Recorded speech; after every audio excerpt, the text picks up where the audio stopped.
If we pay attention, we can see the signs that somebody is becoming more isolated. They're literally doing less. They have fewer connections with people around them. They might refuse opportunities to go out and about, and they may seem less able to interact effectively.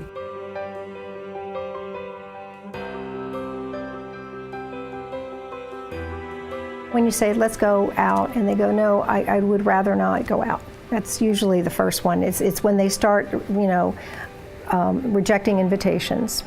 Or they say, I don't really feel well today. Would you go out and get me something? They have lots of excuses. Most of it is, I don't feel well today, when they don't want to come out and play, so to speak. But those are usually the indications is when they stop showing up.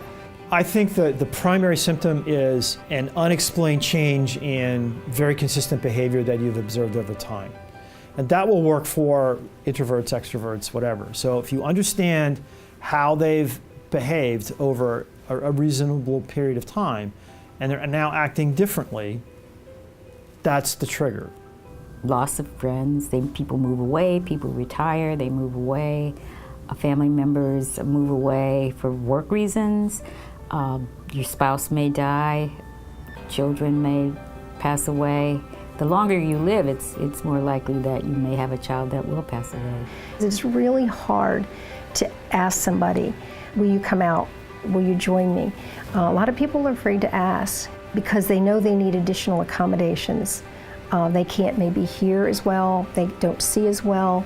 Hearing impairment. The idea that hearing impairment actually could cause social isolation, it makes a lot of sense, but it hasn't been studied, and there are easy solutions for that. It's just that we need to better understand how that contributes to social isolation, because then we can have forums like this that allow us to actually talk to people about destigmatizing a hearing aid, for example. The way sidewalks are designed can keep people in their homes, or the stairs that they have to go in and out of to get outside can keep people isolated. If you see someone you care about, if you have an older relative or friend or coworker, and you see these signs that clearly they are not doing as well as we would like them to do, say something. Reach out, offer to help, offer to be part of the solution. That will move that needle so that people start to have conversations, and people do not suffer, and they don't spend their time alone, isolated, lonely, and depressed. I think the whole notion of social isolation raises the concern about how do we keep people connected in ways that are comfortable for them.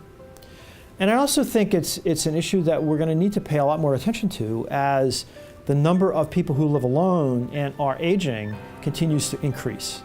Because again, we can misread situations. Just because you live alone doesn't mean you're lonely.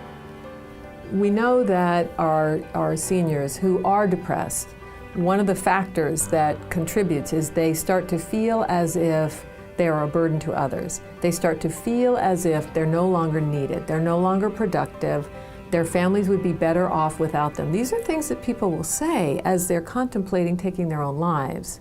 And so family members need to take that all very seriously. They need to watch for signs that their loved ones are pulling away socially, but also pulling away emotionally, and communicating that they are feeling as if they're no longer of value. And when you see that, that is a clear indication that we need to step in, we need to remind, we need to engage. Ask our seniors to help us. Give them a role that is genuine and real. We need them. We need to tell them in many different ways how much we value them so that they are continuing to be productive members well to the end of their lives.